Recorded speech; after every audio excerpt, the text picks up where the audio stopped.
Read up to you can hang up, right? Yes.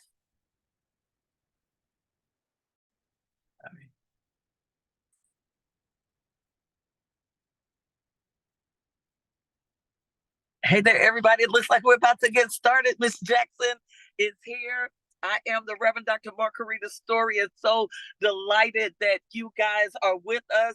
Miss Jackson's going to come on and get this kicked off and kicked in. There are others that'll be joining us online, some in the Zoom room with us. And so we are just delighted to have this candid conversation with our sisters. And so I know I see Miss Jackson on. I think she's getting herself ready. I'm getting ready to turn it over to her, but I wanted to say welcome to each and every one of you, and to just express our desire for this to be one of those safe spaces that we can come together and be able to share like never before. We've got our Mac in the back, Jasmine. She is with us, and so we want to give her a big ups for what she's doing as well, and to welcome all of you that are with us. So without further ado, our leader, Mrs. Audrey Jackson. Some of y'all know her as My Smoke. So we give her the platform now to start us, and we thank God for her and all that she is doing. Miss Jackson, it is yours. Am I on? Is my mic on? I can't tell. You all can hear me? Girl, you on, you on. Oh, all right, family. How you doing this morning? When I tell you it was hard coming in from Cleveland, it was a thing. But we here, we doing this thing. Woo! God is able. Yes, all he right. is. I am You're looking excited. good, sis. Huh? Thank you. Do a little something, I put on a little beat. Yes. Without going over the top. For those of you visiting with us online this morning, welcome to the madness. This is what Reverend Rita and I do when we get together. Yes. So I am so excited to be able to do this today. We've been planning and we've been nipping and tucking and just doing all sorts of wonderful things just so that we could spend some quality time together with you. I want to thank, as Reverend Rita did, thank those of you who are visiting with us online from all over the planet, the country, and the world. We're glad to have you online with us this morning. We appreciate you taking time out of your day to hang with us. So welcome into this space, the sacred time, which we are intentional about creating for you.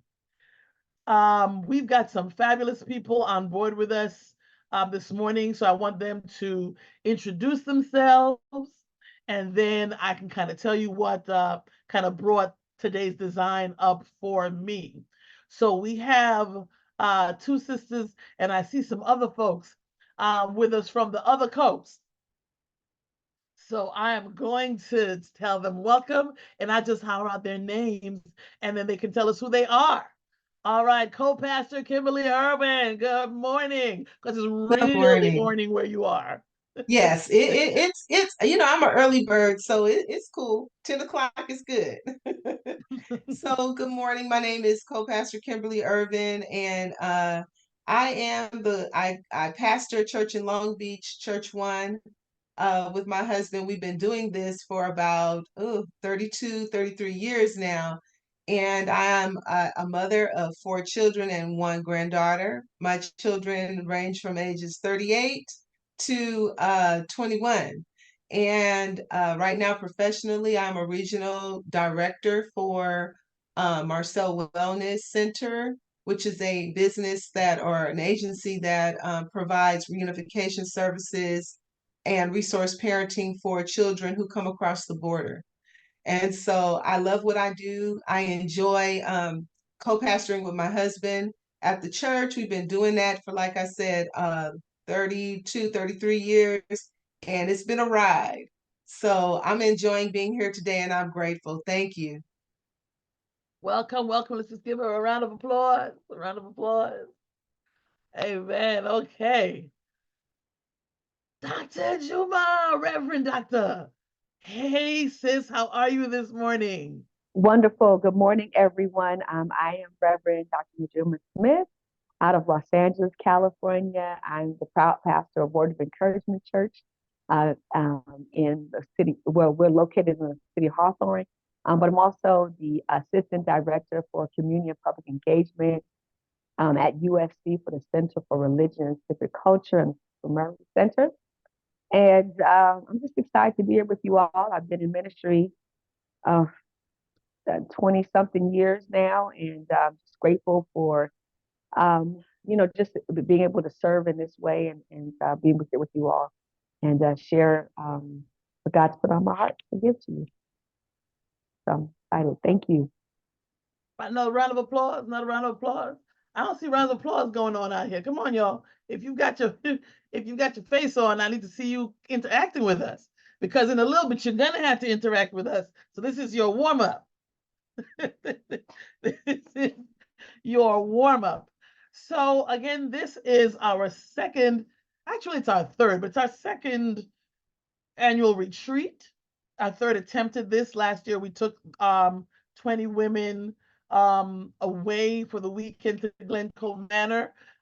This year, we decided to try something else and to lead into an in-person event. So our title for today is Help, a Mother's Cry.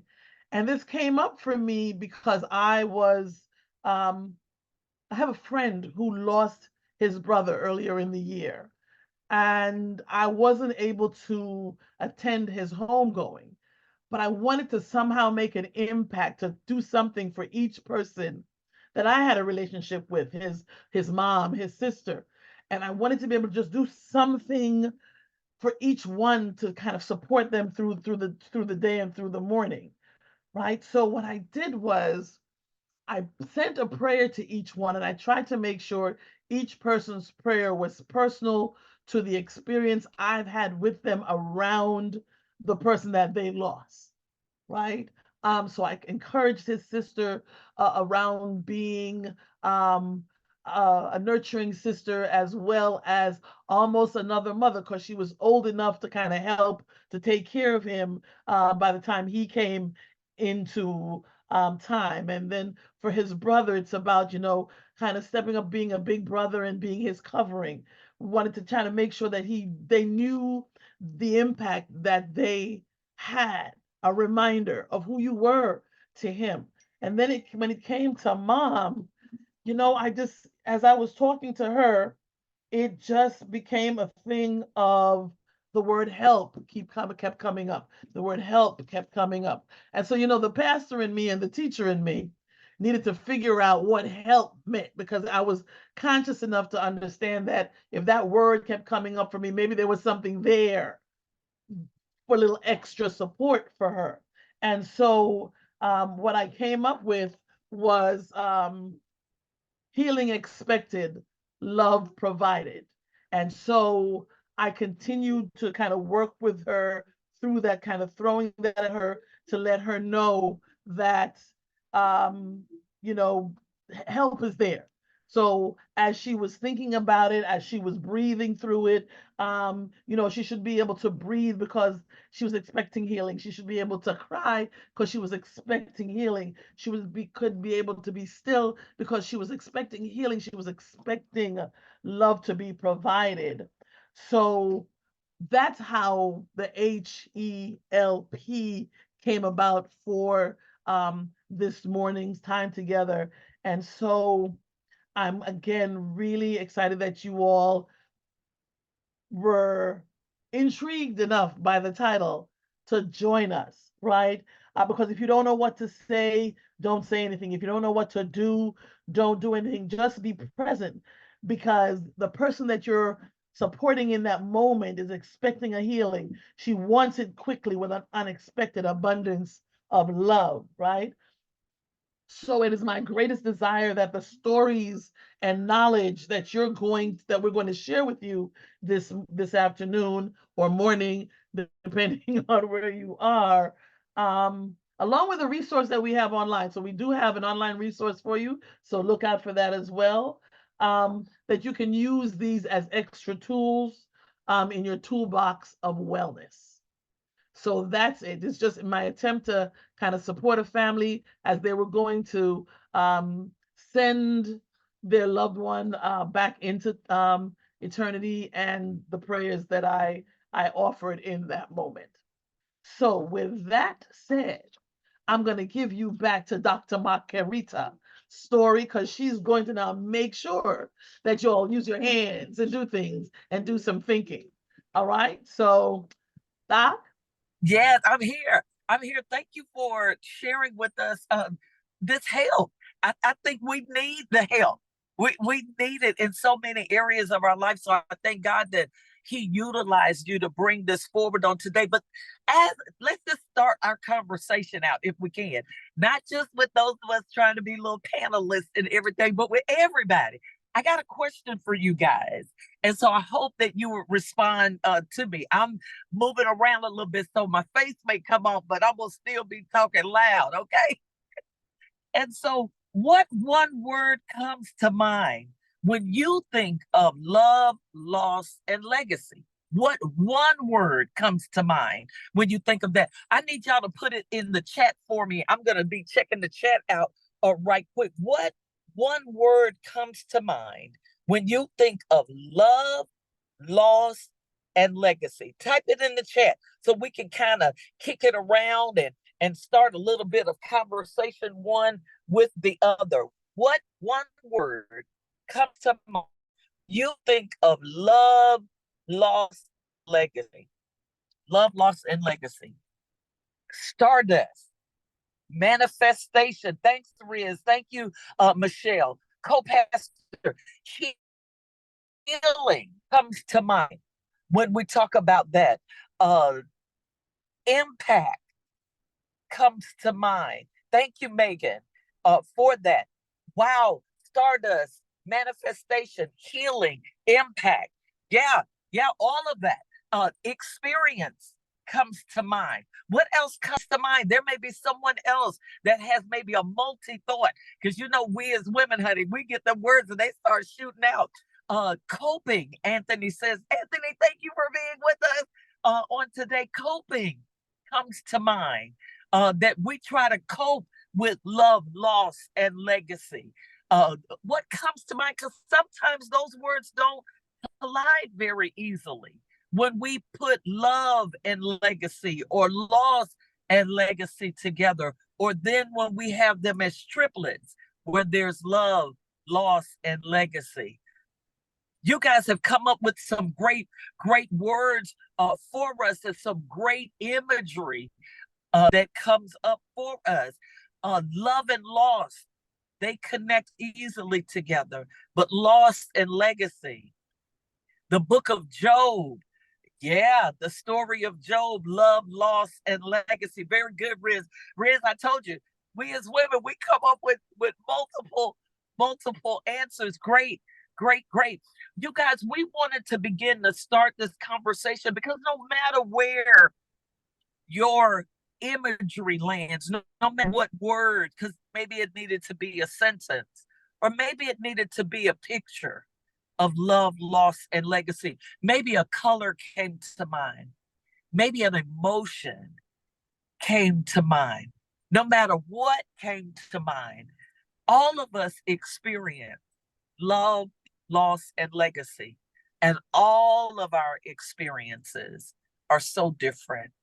And we're just hoping that as we begin this conversation on today, that we would open ourselves up to our own experiences that we're having, but also the differences that others may have as well in this life reality of love, loss, and legacy. What did you come up with, Miss Jackson?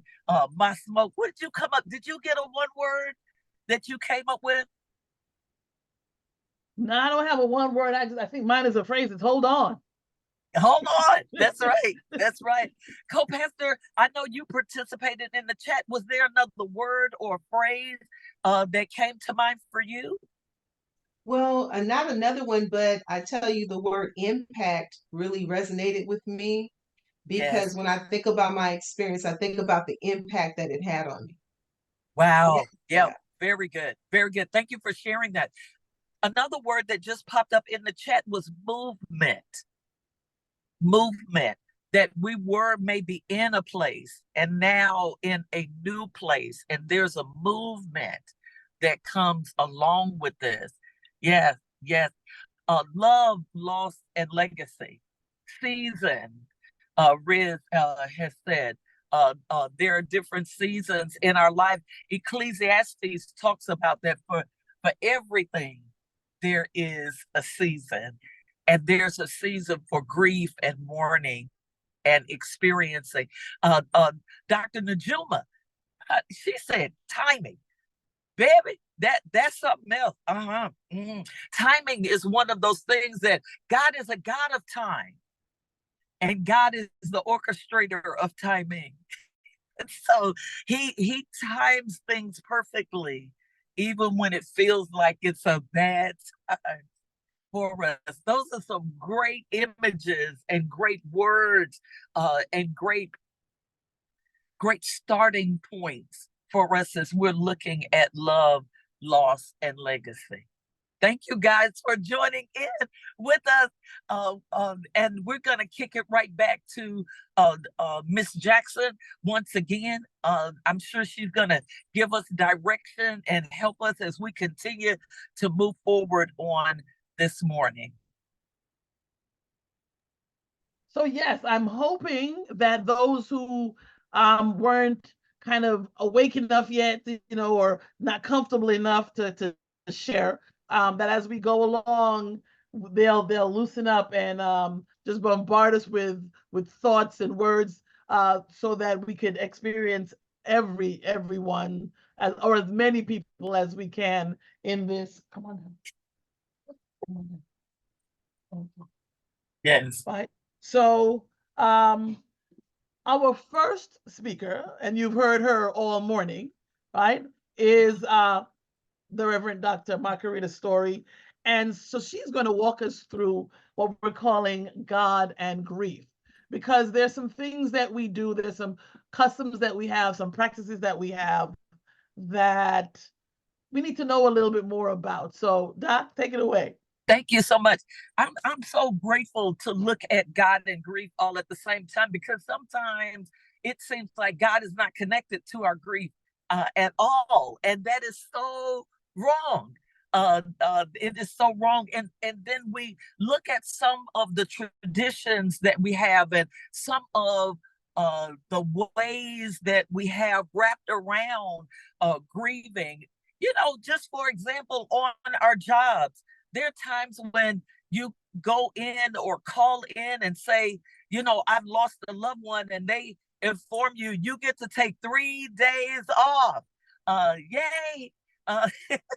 And although 3 days is definitely not enough, I wonder where that came from. I wonder where that practice even started. And so I started to look at God and grief and some of the traditions that we have or with grief. One of the things I want to just start out with is that grief is an experience. And throughout the book of Genesis, we find a lot of mourning and grief over death. And it should come as a surprise to us that if it's in the word of God, it means it's in the world. It means it happens to each and every one of us. The book of Genesis is filled with moments of mourning and of death. And in Genesis 23, Abraham mourns for Sarah. Jacob, in a sense, mourns at the account of the death of his son Joseph, even though he wasn't dead. He had gotten the information that he was, and rightfully so. He just entered into that. The Egyptians mourned for Jacob at a time for his death. David in 2 Samuel mourned greatly over the death of Saul and his beloved friend Jonathan. We see mourning throughout the Bible, mainly for death. Absalom is responsible for the murder and flees from Israel to escape possible consequences, and David mourns his absence. There's mourning all throughout the biblical writ. Even in the New Testament, the Bible says that Jesus even mourned. It says that he wept. He experienced that. But then now we're looking at the text, and we're trying to figure out, how do we express our grief? How do we express our mourning? How do we get to express it? Well, when we look at the Old Testament, the expression of grief, we are kind of familiar with when we're looking at those that would wear sackcloth and ashes.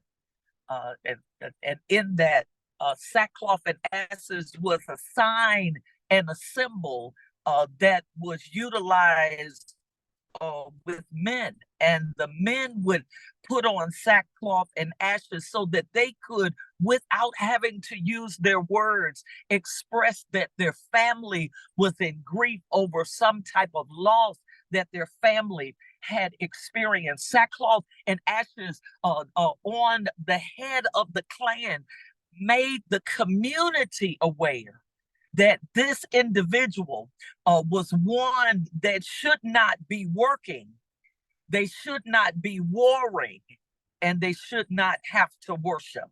And so in that practice of sackcloth and ashes, those individuals, the community would begin to wrap itself around them, and they would begin to receive food and assistance if they owned fields or herded livestock. The community would take up their responsibility so that they would be free to mourn, and many of them understood that they would take on that responsibility as long as that family needed them. Now we're in a place that after the funeral occurs, and after a couple of weeks, we leave the family to themselves. And it was within the first year that the community would wrap itself around these mourning or grieving families. You guys, we've got to remember that when we're grieving, our minds are not that focused on raising money to make sure we pay all of our bills adequately. We're not always ones that are doing the self-care the way we need to do it. We're not always ready to tend to our children and our children's children in the way that they ought to be. And so within the expression of grief, the community recognized that it had a responsibility to that grieving family. I talked about it being an experience, and it's a shared experience, and the way it was expressed in the word. But I also want to say this: grief is not an enemy to your faith either. Just because you're grieving does not mean you lack faith. It does not mean that you lack capacity to trust God. Mourning and grief are not a sign that God lacks compassion. It's just an expression because of our difficult experiences.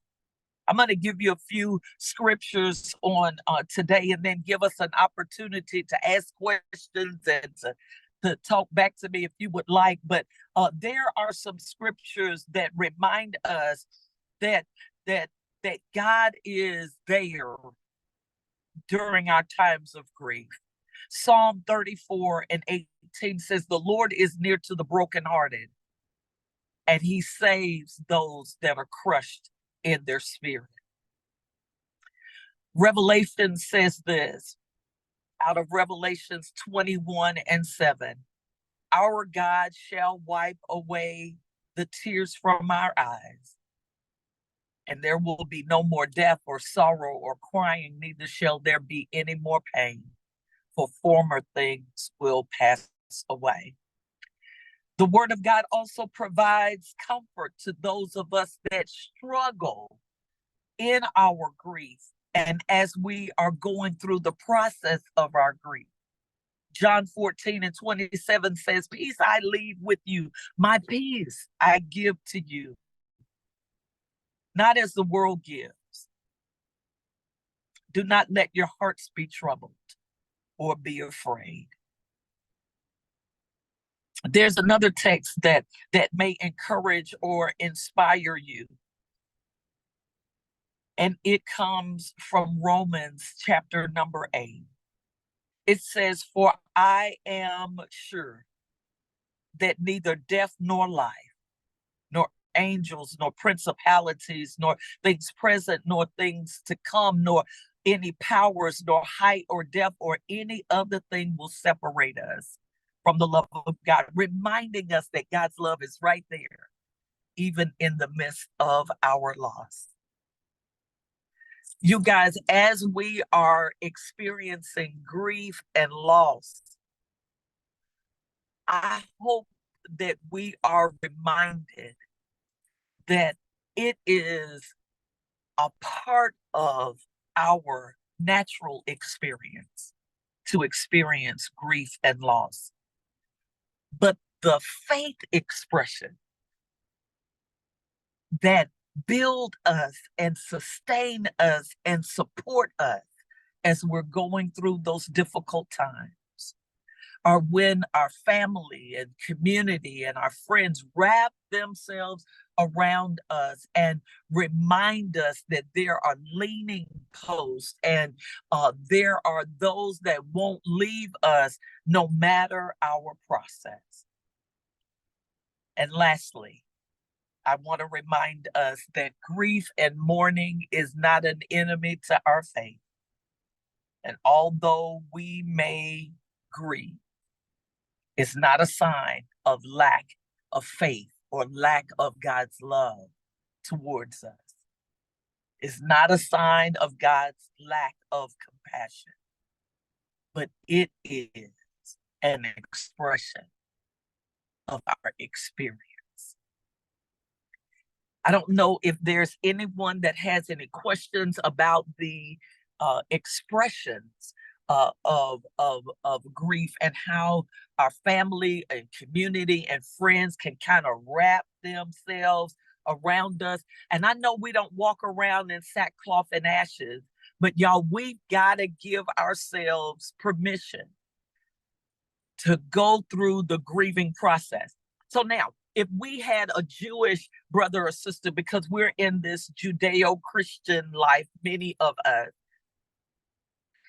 if we've experienced that, even the Jews, they bury quickly. So that's between 1 and 3 days. But they have a time of Shiva where they, in 7 days, have people in their homes just taking care of everything that they need. And then next, they have another period that comes along, and it's a 30-day period after the 7-day period where they're still not expected to resume life as if nothing has happened. Grief and mourning are not a quick process, but a part of our faith expression is to be there one for another. And it is our hope that you are able to experience that and you are able to express that with others that may be mourning or grieving. Any questions or comments? Anybody want to chime in? Any of our presenters wanting to chime in at all? I'm going to try to check our chat to see if there's anybody that just wants to chime in or ask any questions.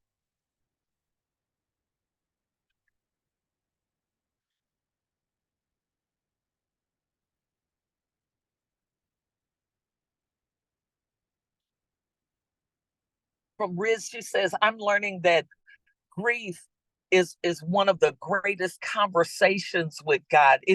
It displays a testimony of how God communicates through our emotions and traumas. We seek His strength and guidance while expressing our sadness for the present flesh of our loved ones. If God so loved the world that He gave, and we received His Son Jesus, why not us? Great, great. Thanks for sharing that, Riz. Thanks for sharing that. You know, Rev, sometimes there are those who can find great comfort in their faith. Yes, And it's a good default to have.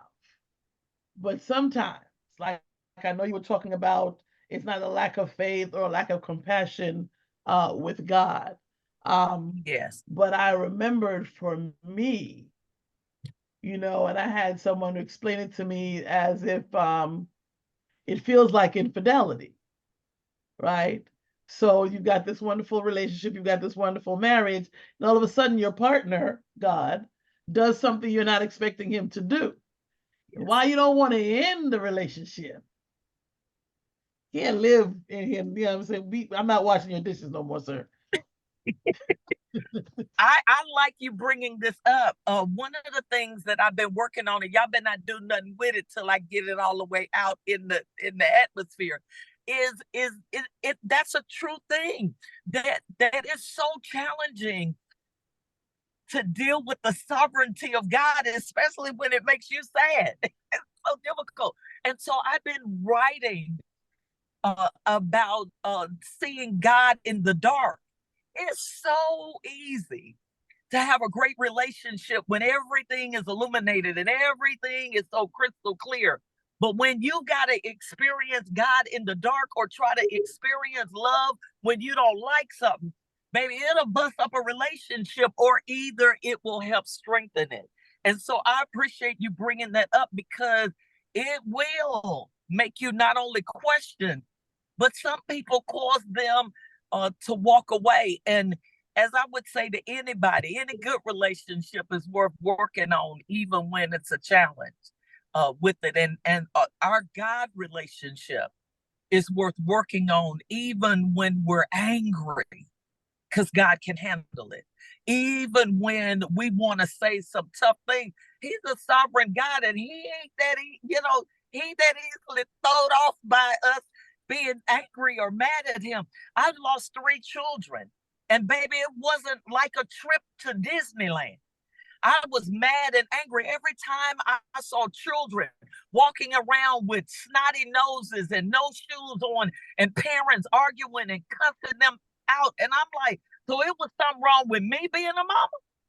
Because I'm this me and we we still gonna be talking. And it was a tough space to really have to articulate how I was feeling and to understand that in the midst of my grief and my anger and my desire to not any longer really be close to a God that I felt like forsaken me, I got to learn through my process that it was feeling, and my feelings were fleeting because there were some facts that I didn't know. And within my process, I began to learn. And in my process, I began to heal because the hell that I was going through and the hurt that I was experiencing, time could never take it away. It was only the presence and the power of God that in its time began to heal those difficulties. And that's just for me. But I had to see God in the dark. And just like the disciples, when they were in the boat and the storm was difficult and it felt like they were gonna go down and they were gonna lose their life, and Jesus came walking on the water, they were like, that looks like a ghost, because it is so challenging in tears and fears to really see God, But He was there. And He said, it is I'm here. I'm here. And so I don't know if that would answer to the fact that this ain't no Disneyland ride, honey. This is one of the toughest spots to be in. And even when we quit, I thank God that He's a covenant keeper. He won't quit on us. That's the beauty of it. Because I think I quit a couple of times. And He like, girl, I'm still here. That's okay. You quit, but I'm not gonna quit. You mad, but I'm not mad at you. I'm a lover of your soul, and God recognizes our experiences, and so I thank Him for being God and not a human. Because if He was a human, He'd have left me to myself And in so the worst time I was in. in those times, right, that's when we're looking, we're calling for help, regardless of how Mm-hmm. it's manifesting. That's Yes, our cry for help. yes, So, and we're asking for somebody to to love on us. We're asking for somebody to help us figure out how to heal, right? And so that becomes that whole thing of what do we know about God and how have we been practicing God, right? How have we been practicing God? So the point of your piece for me was for us to kind of look at what we historically do in those moments and figure out, is it something we're doing because we truly believe in it, or we truly understand what it is we're doing? What exactly are we doing, or when we're mimicking something, or what exactly should we do when they say to you, come back in 3 days and come back with the program from the services? you know how do you stand your ground? Do you stand your ground?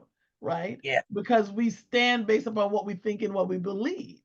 And because yes, I think we've been so removed from some of the cultural things for us, yes.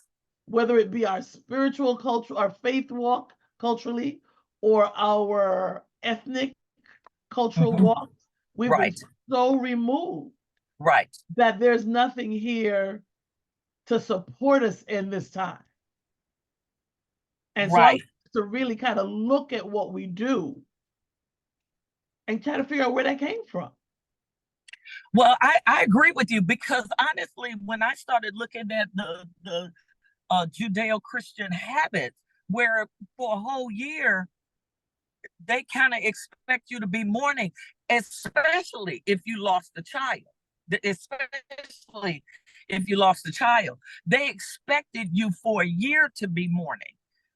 And we are definitely not in that type of culture where we got that kind of time.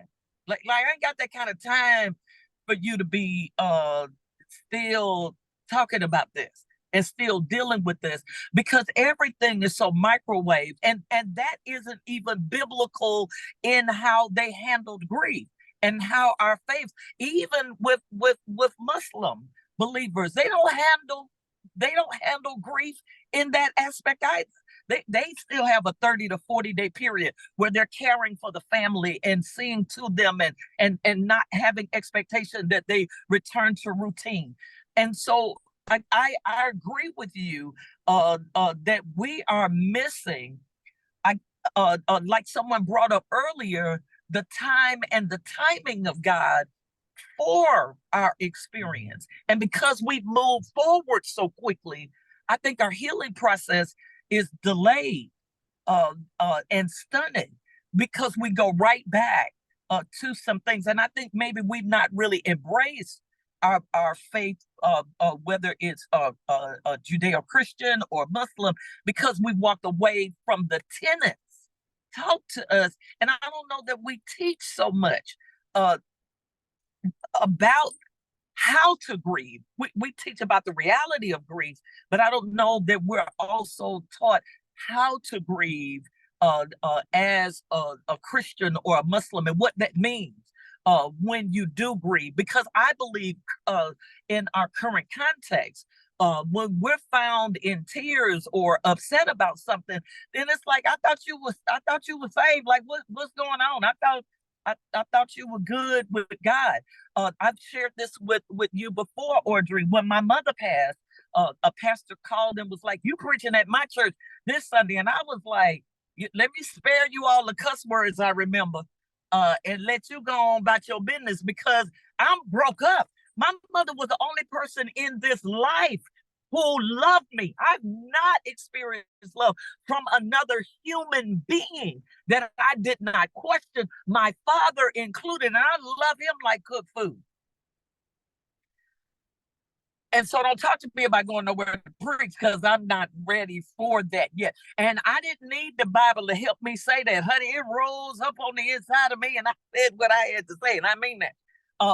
Because I was crushed, and my Christian leaders said, keep going, don't stop, go preach, go share, go do, and I'm just like, I don't have it in me. And we're so spiritually insensitive now that it is a challenge for even individuals to say, oh, pastor lost their mother. Oh, she'll probably be back next week. And they give you a bye for a Sunday, maybe, and unfortunately my mother was, funeralized on Wednesday. So Sunday I had to take off work because I'm a pastor at 2 churches. And so it is a challenge. It is a challenge for that. However, I had to embrace what I knew as the truth of my process. And I had to give myself permission to hurt so that God could heal me. And just like when we go to doctors, if we're not able to give them an accurate account of where we're hurting, they do tests. And then they stop relying on us to give them information. And they start going through the test. And I had to allow the power and the presence of God to test where I was. And I had to ask, like, what's wrong with me? Because I don't want to eat. And y'all, I'm a big girl. I put this weight on, honey, because I did the work. I'm trying to tell you. I did the work to eat. So I didn't want to just start losing frivolous pounds and have to put in a whole lot of work later on. I was trying to maintain, but that I didn't want to eat. I was isolating at times, and I could be a social butterfly, and I'm just like, there's something wrong. And I needed answers, and I didn't have them for myself. And I found that being honest in prayers and being honest in journaling and crying when I needed to cry. And I'm still like that now. I've experienced 5 losses here recently. And it's hard to take that moment. So that's why I want to, a part of this for me, is to encourage us to make sure that we take that time. Let's not worry about whether or not somebody's going to think that we need therapy. And I'm not saying to take yourself over into a place where you just are inconsolable, right? But sometimes we are more concerned about the other person's discomfort, right? If every time you ask me how I'm doing, I'm telling you I'm not good today. I'm telling you it is hard. You start wondering if they're going to start thinking negative things about you. Right. But I have learned in this process just to stand my ground. This is not a good moment. Yes. Not a good day, right? Yes. And some of this, again, because historically the things that we're doing and the way it's been watered down to us as we're doing it today is not what it originally started out to be. And I think I just want to validate that space for us. Yes. So that if we want to not do the makeup and not do the hair for a season, right? That's why the mirrors are covered during Shiva. You ain't got to look at them, right? Yeah.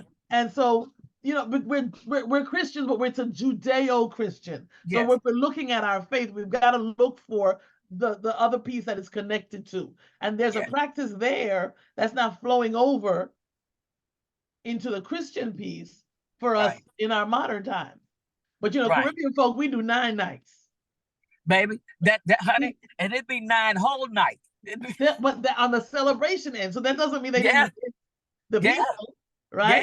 Yes. It's 9 nights of eating and celebrating and just celebrating the fact that the person came back into time, and there Yes. may be a piece of us that is celebrating that they made it back home safely, right? Yes, yes. They made it But because but to your point though, Audrey, even during the Shiva, there's always someone home there. They're always giving people the opportunity to share your story. I'm here to listen. I'm here to share my experience that I had, my story as well with you, to allow you to cry, but to also provide you that care that you need in a safe space so that your physical needs, your emotional needs, and it's a shared time and not just your individual time. So that's why the 9 nights and the Shiva and the it's another period, and I'm gonna say it like I'm from down south, but it's the 30-day period that comes after the funeral and after the Shiva that that enables community to be in that part with you, because it's not just you and it's not just me going through that. It's our community, it's our family, all of that. And so I love what you're saying with that. Yeah. So I'm hoping that this has been resonating with some of you. We want to get some of our other speakers on here, because let me tell you something. Even when we sat together as a team, just kind of going Yeah. over the Yeah. big picture and the pieces that we each brought to the table, I'm telling you, I'm getting ready to just, Rita loves, my relationship with Rita is that she talks to my head and she talks to the language. She's always reminding me to use words, and she gives me language for sometimes for my feelings, or helps me to find and search for language to talk about my feelings. So what I want to bring to you right now, or who I like to bring to you right now, and some of it was touched on a little bit with Dr. Story. I never know, because she read it to me, but she's Dr. Story to y'all. um, is Dr. Juma. Could you just tell the folk your experience? And Dr. Juma is speaking on, y'all. Let me find my paper, because everything gets moved, and it is important that you hear these titles, right? Dr. Juma is talking about community in the midst of loss. Amen. Community in the midst of loss. Yes. Good morning, everyone, and thank you for having me to share with you all today. I am excited to be here with each and every one of you. I am Reverend Dr. Najuma Smith, and I am out of Los Angeles.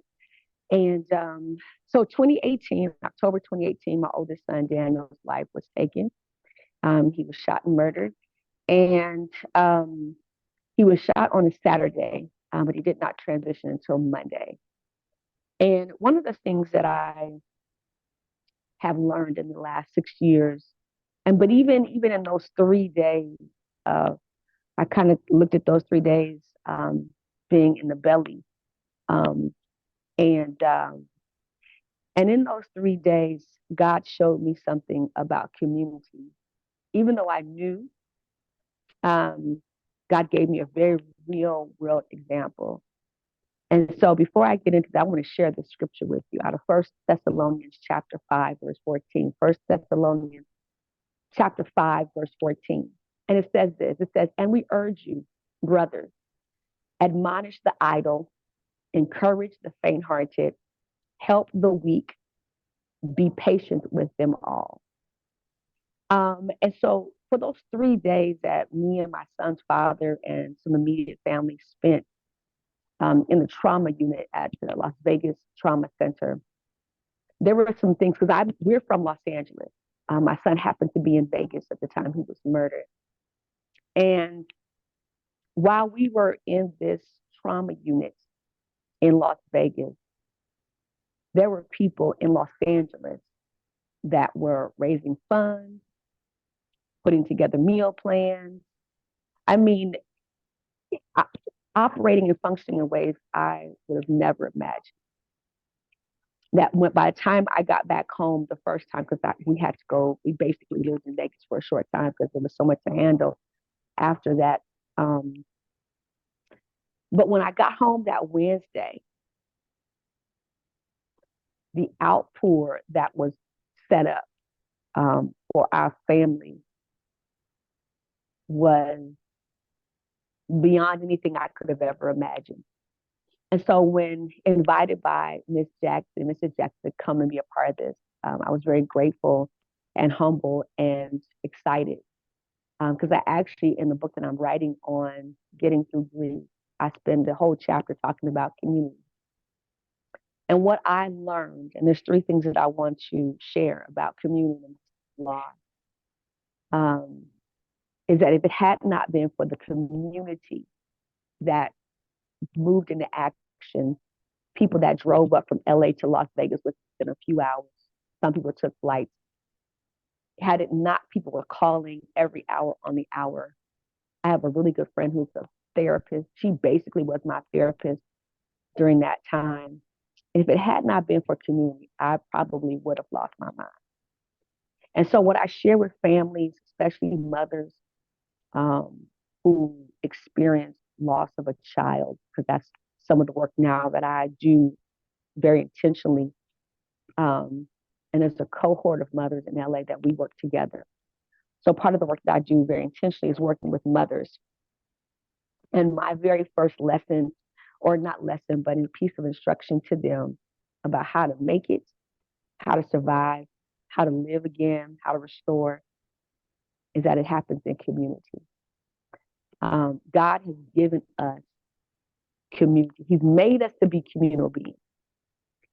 And while it is, loss is a universal thing. There are people, even as we speak in this moment, that are experiencing loss of some kind, grave loss, life-altering loss of all kinds. And so loss actually is not unique to the human story. Everyone experiences loss of some kind. This kind of loss is extreme, and there's actually only one such mention of it where it gives intimation to how it feels when Benjamin is concerned that his son has been killed by the brothers.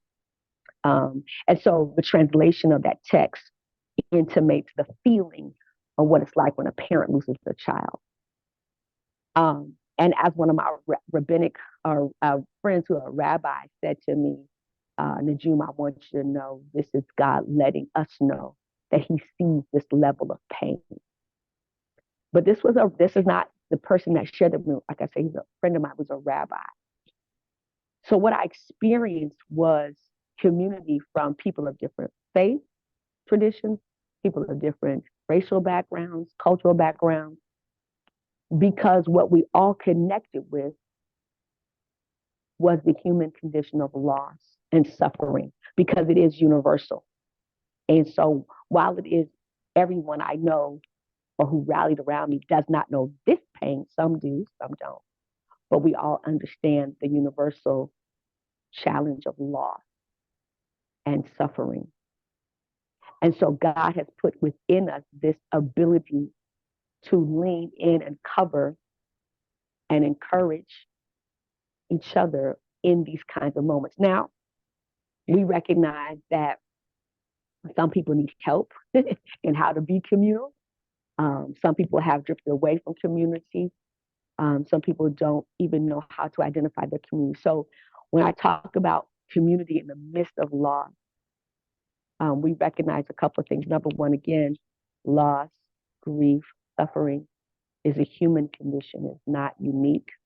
It's everybody goes through it. But God's, and I said this in our conversation yesterday, but one of the ways that God has the answer, if you will, and I don't know if I'd use the word answer, but I'm gonna use it for lack of a better word, the God's answer for the universal suffering is community. In the way in which God instructs us, even as we see here in 1 Thessalonians, what to do with community. So he gives community members 4 instructions: admonish the idle, encourage the faint-hearted, help the weak, and be patient with them all. That there is something unique that happens within community, that God has given us the instruction, given us purpose to do with each other. And so this piece on encourage the faint-hearted, right? That we have been given not just the mandate, but equipped with the heart of God to encourage each other when we're feeling faint hearted. And from my experience, what I experienced were, again, people of different faith traditions, racial backgrounds, cultural backgrounds, ages, coming, rallying around me in many different ways so that I could survive the moment, so that I could be here 6 years later, wrapped in my right mind, still being able to laugh and smile, still being able to do ministry in the midst of this grave loss. And so again, what I give as instruction or encouragement to other mothers is number one, and feel free to take this down. Number one, identify your community. Find community. And community will not always come by the people you assume. During this dark hour, my greatest community were the people were not necessarily my parents or my parents or my cousins or my aunties, because here's the thing, they were all as broken about losing Daniel as I was, me and his dad. So they too were dealing with anger and grief and sorrow. So they didn't have the capacity to hold me up and to look to them to do that. But there were other people. There were the clergy that I know. There were the girlfriends and the male friends that I've had since high school. Then there were people that I didn't know at all, but they followed me on social media and they sent messages and words of encouragement, and people of different faith traditions who told me how in their faith tradition they were praying for us, or how they did this special ceremony as a way to lift us up. And so I want to encourage you all, whatever your level of suffering or grief or sorrow may be, especially for those who've lost children, is to identify and find community. Get in community, be in community. God has given us the answer. God has given us this toolkit, if you will, called community. And again, community does not necessarily mean your immediate family, because in our case, my immediate family was broken. We were all broken. And so identify community. The second thing that I want to offer about community in the midst of loss is um, welcome, be welcoming to how people love on you. Now, there are some things that you have to create boundaries. So I'm not saying just be freely open, but one of the things that I experienced the second day we were in the trauma unit, um, I got a call from my then supervisor who asked for the spelling of my name. And she said, Najuma, we are opening up for GoFundMe. She said, I don't know if you have insurance or not, but I'm sure you do. So this is not to suggest that you all don't have money, but this is the best way for us to be of support to you, because they could not be there physically. They could not, there were certain things that they could not do, but what they could do was they could raise some money. And I would say within 24 hours, there was nearly $15,000 raised, because there was a community of people that couldn't come in close, who couldn't fly to Vegas, who couldn't come to LA. People that I know, because I have been in community myself. So there are people in the community. And so I want to just encourage you, number one, find your community, identify, but number two, be open to how community can be there for you, because everybody can't do the same thing. Some people were great at dinners. Some people were great at coming up to Vegas. And then some people, their best way of being present was to raise funds. And so that opened my eyes to how we can be in community together, but differently, being open and being okay to, they have to show up this way, they have to show up that way. And knowing that at the end of the day, it is all love. The third thing that I want to share about community that I learned, and that I'm learning and exploring more and more, like I said, I'm writing a whole chapter in a book about it, um, is how community, um, the ripple effect, right? So there's a ripple effect that goes out when we experience loss. And again, I believe God's answer for grave loss is community. And so there's a ripple effect that, and let me explain to you this way. at Costco, maybe about a week or two after Daniel had been murdered. And there was a woman there who I'd known for years. She and I actually were on the same usher board. And she saw me, and I thought she was coming to talk to me, but she didn't. She came, she grabbed my shoulder, she looked at me, she grabbed me in a big hug and just hugged me for about a good 40 seconds or so, not quite a minute. Let me go, held my shoulders again, and just stared at me, and then just walked away. Later, I would find out that she was too moved and grieved by what I was going through that she didn't have words. But I felt her. I felt her being present.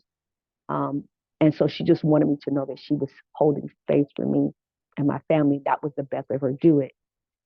And I would say this, that there's a ripple effect, right? So all of us who have lost, there are people that are impacted by that. There's a ripple effect. And the beauty of that, while it's painful, the beauty of the ripple effect when it comes to loss in community is that's what causes people to flow back in because they feel it. So the ripple effect is the pain and stuff. The feeling goes out, but like a wave, it comes back in. And so because there's a ripple effect that happens, right? And people feel the loss. They can't feel it the same way, but they are moved by it, right? That's what allows them to come back and show up. And so we're in the text says, encourage the faint-hearted, help the weak, and be patient with them all. I believe that the ripple effect that happens when we go through loss in community is also the same ripple effect that moves people to show up. It is the same energy that causes a person, I shared this yesterday when we talked, causes a person to jump out of their car to help somebody else who's in a car accident. It's the same energy that causes a parent, when they see somebody else's child in trouble, jump in and try to help that child. It's the same energy that all of us as mothers and fathers who've lost children, how we lean in to somebody else's suffering because there's a ripple effect. And so, so again, find your community, be open to how community will show up, and know that our pain and suffering is not isolated, but there is a ripple effect. But that same ripple effect causes people to come back. And so, so community and loss, I believe they go hand in hand. I believe God gives us community for those times that we're suffering and going through it. And I believe even within community, within the human spirit, God has given us the answer to when we go through times of loss, suffering, bereavement, grave disappointment. And, nowadays there's this term, find who your people are. You will know who your people are when you're going through a great loss. Your people will identify themselves because they will be the people that will be there with you. And they may not be there the way you want them to be there or you thought, but they'll be there with you and you'll find out who your people are.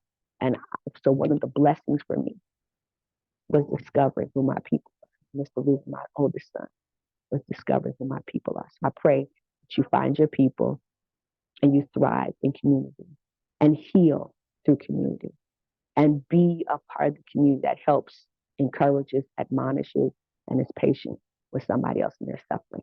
Thank you for allowing me to share, and I'll take any questions. Thank you, Dr. Najuma.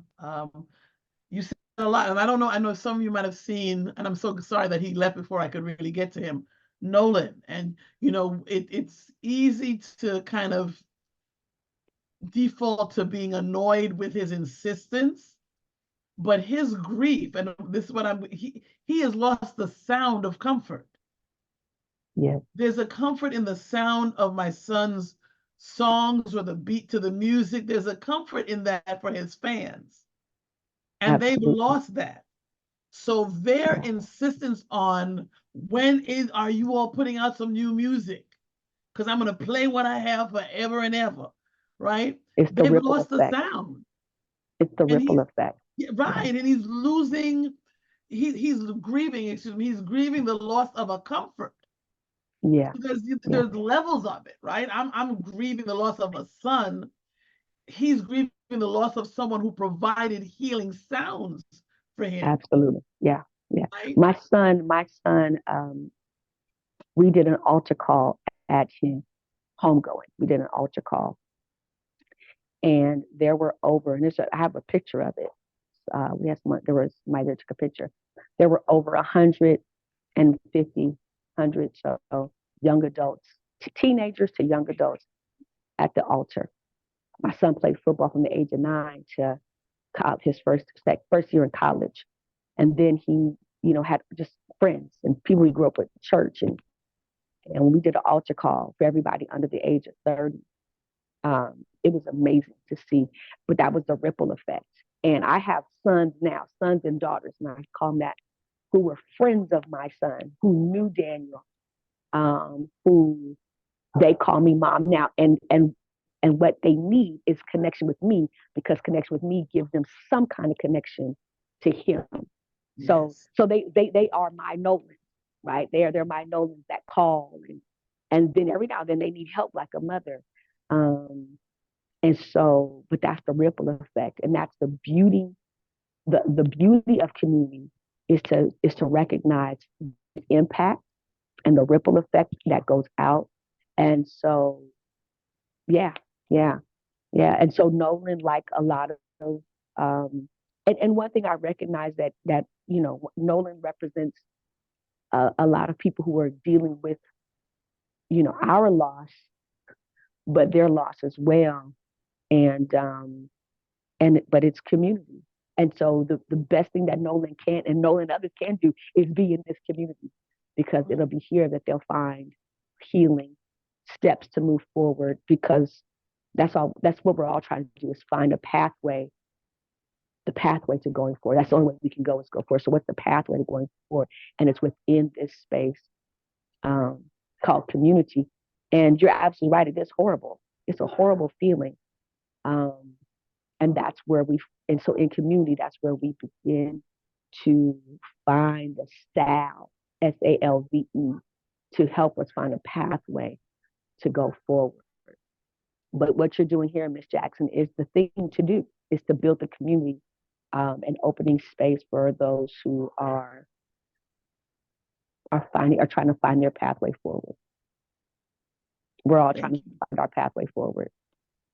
I think too, I was with their scripture, with the piece about admonish the idle, and sometimes we've got to learn to be able to maybe transition Absolutely. and identify something differently in today than it was meant when it was then said. And for me, Yeah. the idol that needs to be admonished here is that there is some way to interact with God with this Yeah. loss. There is some set way to interact with people, as Yeah. far as you showing up healed or ready to move on, right? And that for me is the idol that needs to be admonished, Mm-hmm. that we'd be Mm-hmm. allowed to sit and shift.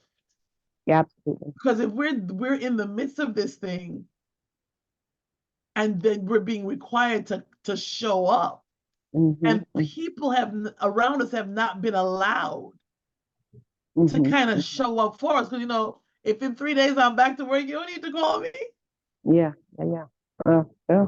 right? And Because it and may and the, take you, like that yeah. lady that came to you, it took her a minute and she didn't have words. So Yep. it even took her a minute to figure out if she hugged you, held you, shook you, held you again, that would be okay. She needed Mm-hmm. for the 3 days to figure that out. Absolutely. You know what I'm saying? Absolutely. Yeah. Yeah. So it's that kind of stuff. Yeah. Any questions that I can answer I, anybody? No. I just saw a comment by Miriam, but you Oh, addressed that. Anybody else? They're waiting for the talk back. They don't like to type. They're waiting for the talk back. okay. No worries. Thank you. Thank you for allowing me to share. Yeah. And so again, just find your people, find your community.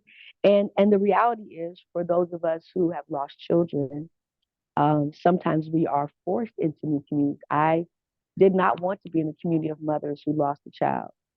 But I've also found some healing with the mothers that I've partnered with to do community work, who've also lost a child or children to community violence. There's a cohort of us that work together on some community projects. So, initially I was like, no way, I'm not hanging out with a bunch of mothers that lost kids because all we're gonna do is cry. Girl. So it took me a minute to say yes to that club. It took me Right. a minute. I was like, no. People are like, you need to call son. So I was like, I'm not sitting with a bunch of mothers crying about their babies. I'm just not. Eventually, I made it to that space, but for me, it was about being in a space where there were mothers who were um, transmuting that energy into something more positive. Because I wasn't interested in being depressed for forever. I wasn't interested in losing my mind. I wasn't interested in losing myself. Yeah, I didn't want to trauma bond. I wanted to transmute that energy. And so that's why I appreciate this space, Miss Jackson. And I too am a Pop Smoke fan. So I do understand Nolan's request.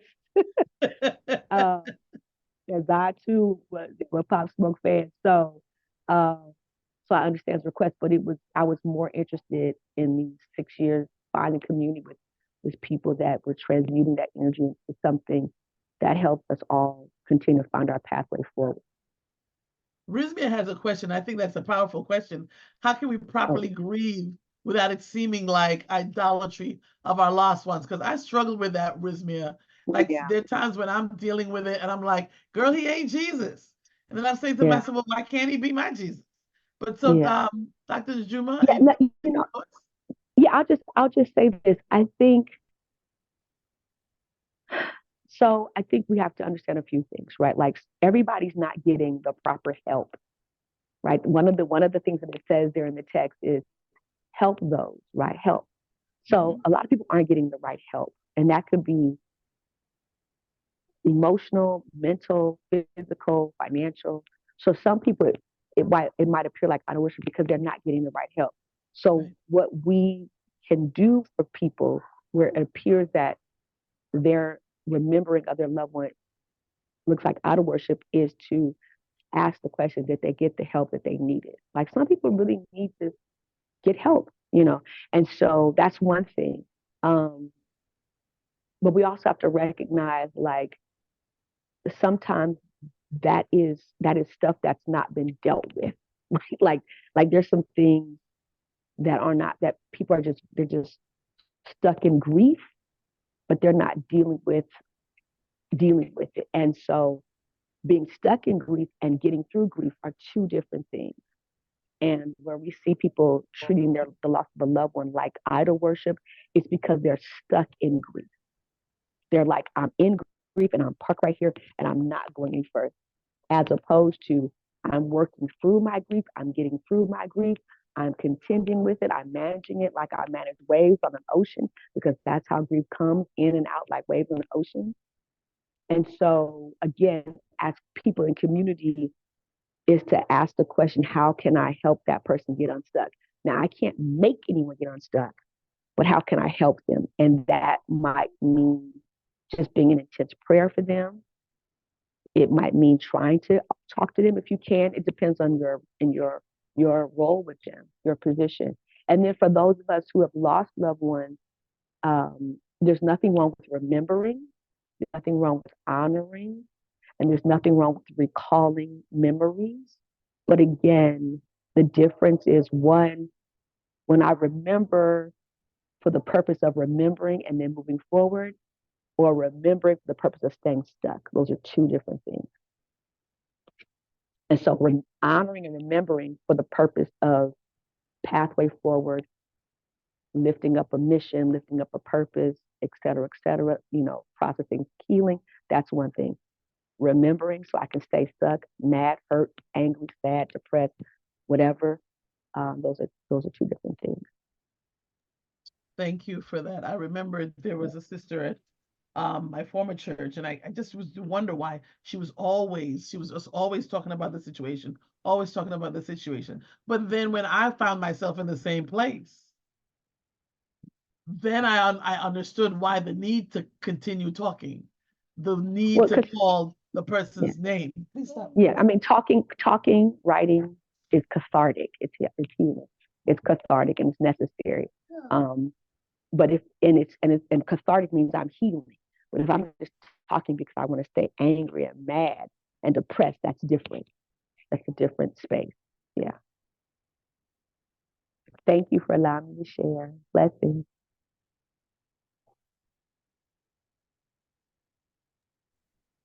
So here we go. So we have, that was our moment of looking at the value of community. I know I had what I call my housewives. Some of them are on here at this point. So, you know, you have to identify a community, and it may not always be the people you thought it would be.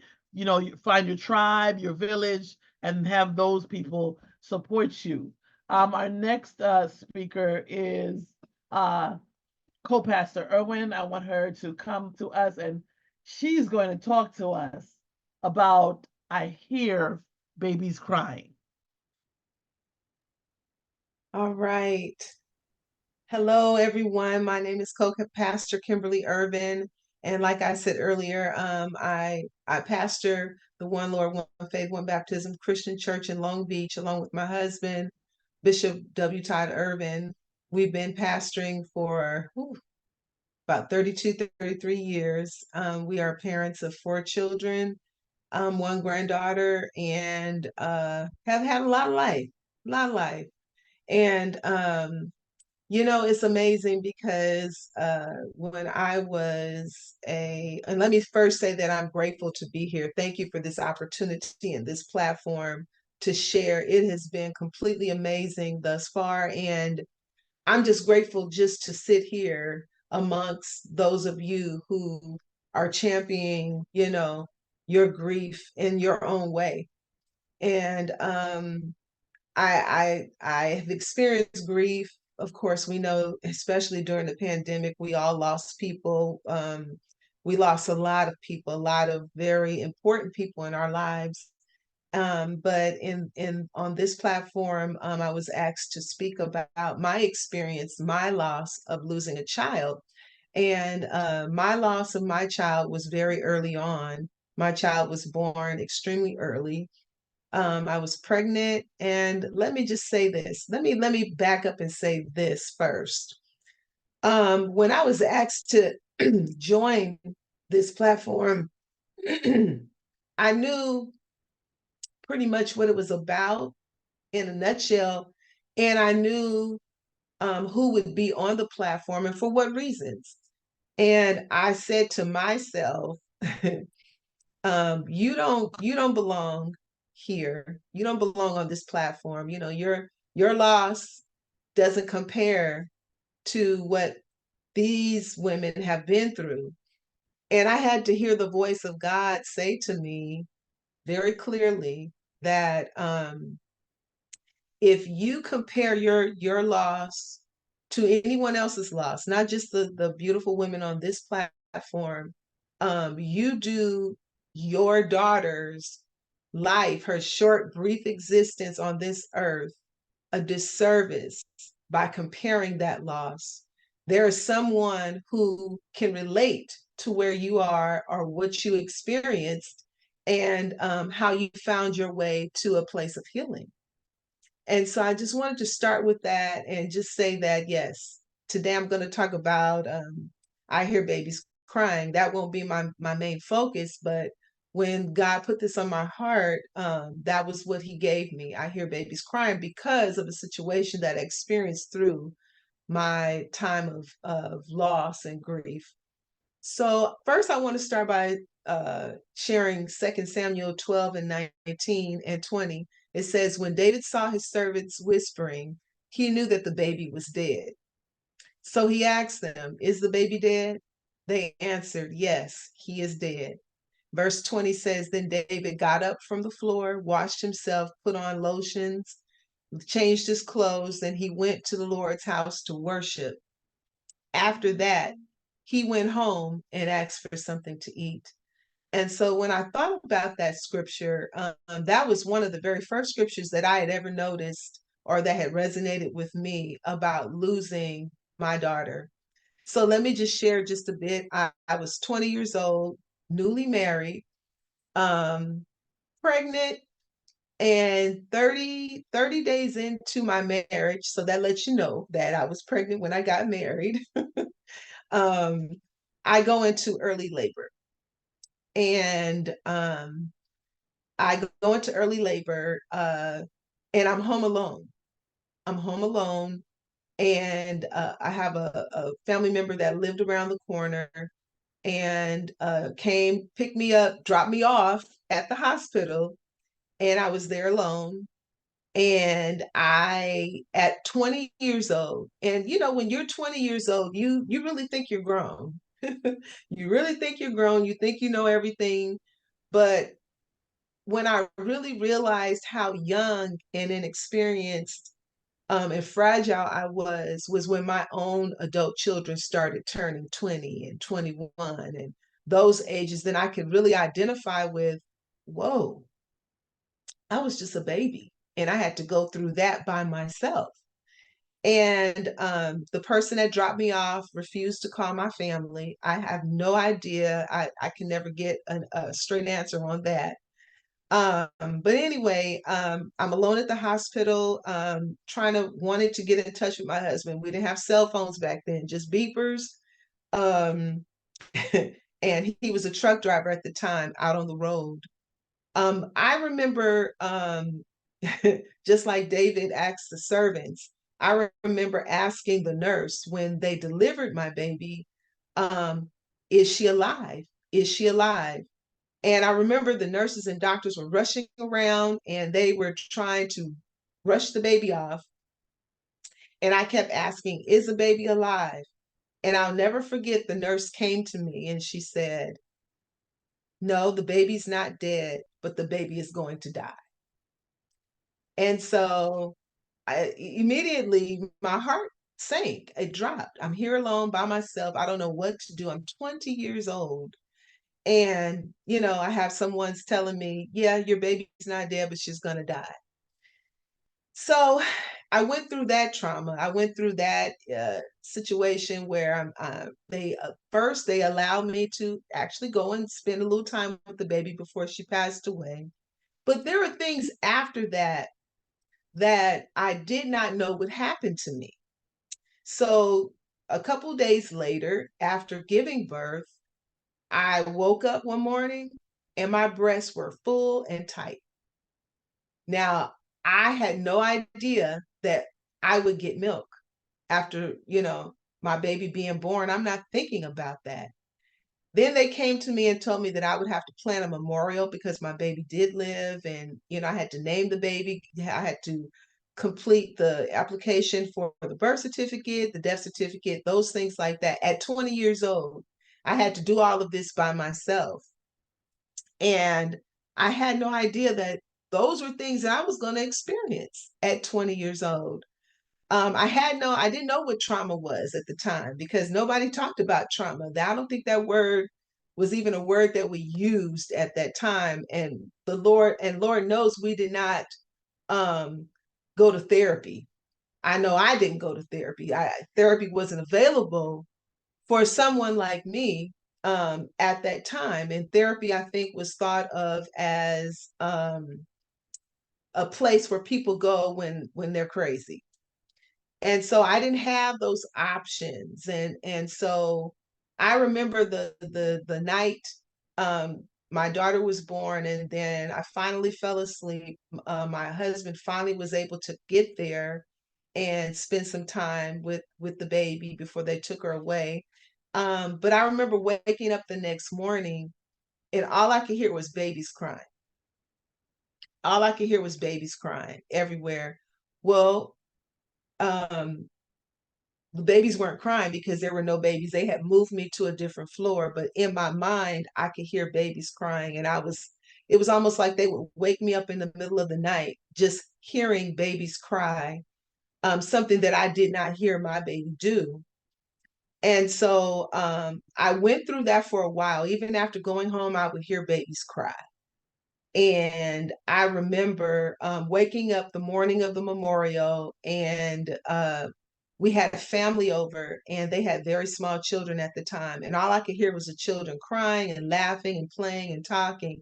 And it made me go into even a deeper depression. I have this milk in my breast. I don't know what to do with it. I'm being told to do different things, put cabbage, tie them down, do this, do that. But I'm having to go through this experience. My husband's 22, I'm 20. We are babies at the time.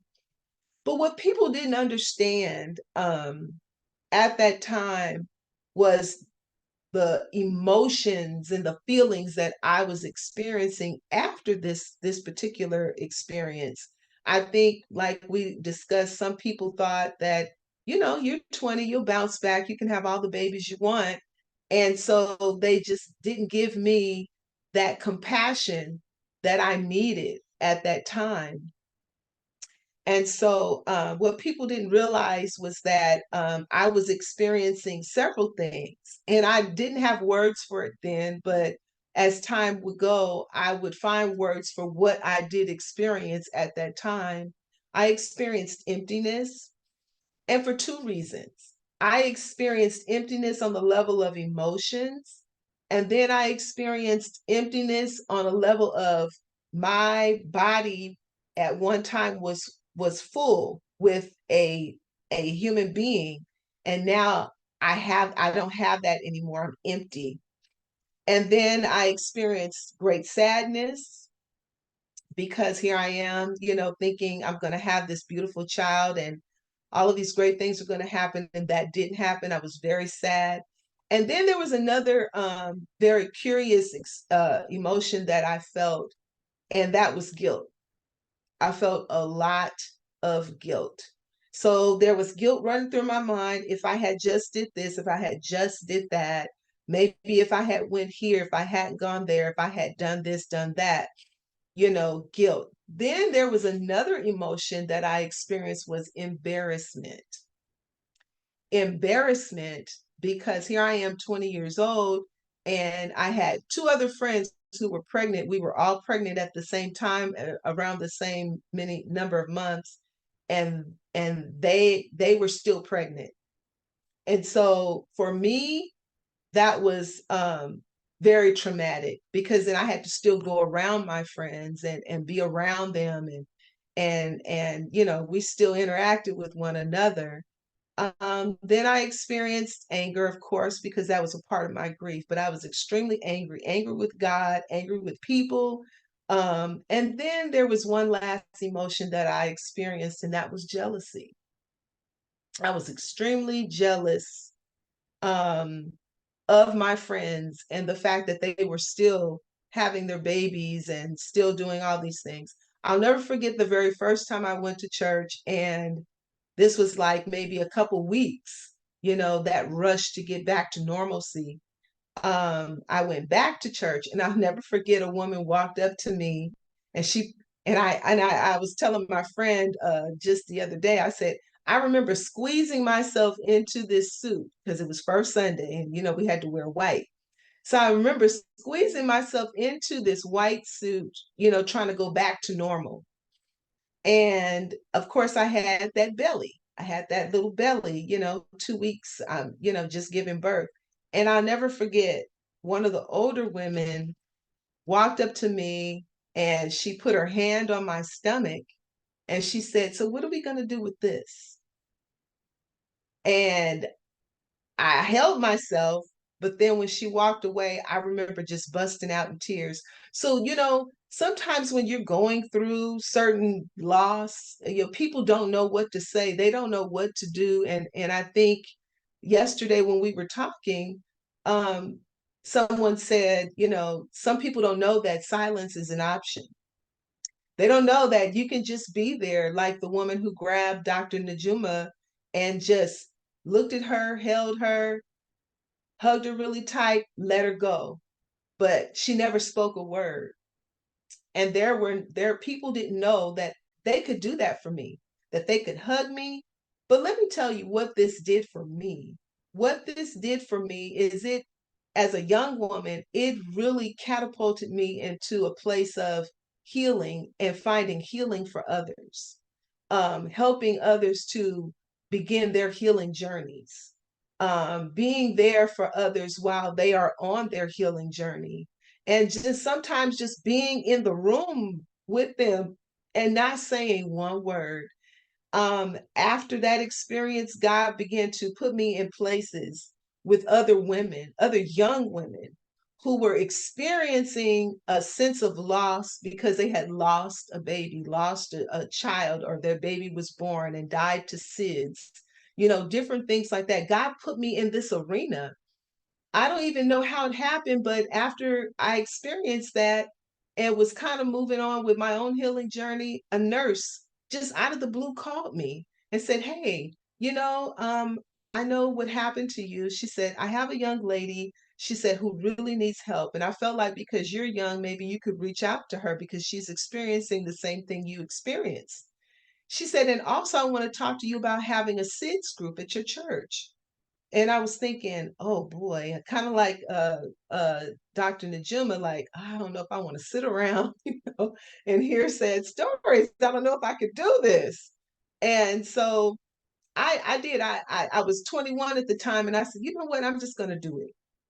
And I did. I opened up the church to women. And when I tell you, it was not just Black women, it was women of all races, creeds, colors, ages who came into that space. It was a very safe space for them. They came into that space and they were able to talk about their experience, and they were able to grieve in that, because some of them had children to go home to. Some of them had husbands and family members who didn't quite understand where they were, but they found a space where they could come in and they could just be. Some of them came in and sat quiet. Some of them came and cried. Some of them came in and told their stories. And it was just a place of healing. And I think from that point on, God has moved me as, I guess, this ambassador of healing, because anytime I find a person who is on an emotional journey to healing, I'm always trying to get in there and be alongside them and find out, what do you need? I'm not going to come here and tell you what you need, because we all need something different along the way, along our journey. We all need something different at a different time. Grief does not come in order. Of course, we know it goes in waves, and it goes and it comes, and all the different stages of grief go and come, and they hit us at different times. And maybe we don't experience all stages, but some of us experience other stages even, more rapidly. And so for me, my experience losing my very first child was traumatic. It also made me very leery of getting pregnant again. And when I did get pregnant again, every little quirk, every little pull, every little everything was traumatizing to me. My poor doctor, I lived in her office because everything was like, she was like, you're gonna be okay. You're gonna be okay. And so I had to learn that. I had to get over the jealousy. I had to get over the guilt. I had to get over the sadness. But it took time for me to do that. And I had to find a safe place. I had to find people who I could identify with. I had to find people who, even if they didn't identify with me, they just wrapped their arms around me and loved me, and they understood. And I had to find people who weren't judgmental, because remember, I was 20 years old, brand new married. And people felt like, there were some people who basically said, well, you shouldn't have been pregnant in the first place. So you get all kinds of negative energy and feedback from people, but you have to keep pressing your way to your healing, no matter what that situation is, no matter how you end up, losing a person or your child, whomever that person is. It's not a race. It's definitely a marathon, because it takes time, and you have to pace yourself, and you have to make sure that you're putting yourself in the right places and circles of people.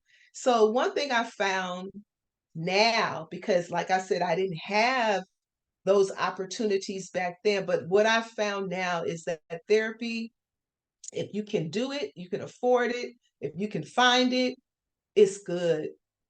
I've gone through therapy, and my mindset about it is different now. Doesn't hurt that my degree was in marriage family therapy, So I think that was part of my healing too, was getting that knowledge of being a marriage and family therapist, being a counselor, being a person who's always in social services, helping people. I think that was part of my healing as well. So if I could just leave anyone here on this platform in this circle, very intimate circle, which I love, and if you've experienced, any type of loss, or, especially when it comes to a brand new baby or child or something of that sort, don't be afraid to talk about it. Don't be afraid to talk about it. You got to talk about it. You got to get it off. I thought people weren't interested in hearing what I had to say until I found the right group of people that were interested in what I had to say. And I say this, I say, take time for yourself or to yourself, but don't isolate yourself continuously. There are times where you just need to be by yourself. There were times I just asked my husband, please just let me be in the room by myself. But if I'm here too long, come back and check them, you know. And so then Dr. Najuma was talking about writing about it. I think a lot of us have journaled and written books and different things to help us on that healing. Join grief groups. I started that SIDS group, at my church. And it was there for maybe about 6 months, and then it wasn't. But for those 6 months, it blessed a number of women. Women came, they heard, I don't even know how they were hearing about it, to be honest with you. All I knew is I was opening the doors, providing some cookies and some juice, putting the chairs in a circle, and these women were just coming in. I didn't even know who they were. And then the other thing too that I started out with, and what I have to say today is, don't compare your grief to others. Don't downplay what you're going through. Don't I started out, with being invited to this by saying, I can't compare to what these women have been through, but my journey has been my journey. My experience has been my experience. And if my daughter's brief life and my story didn't do anything but bring me to this place today, so that perhaps I could help somebody just today.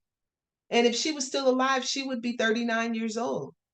So if her brief life 39 years ago would bring me to this moment where some woman is here today and she's saying, gosh, I can identify with that.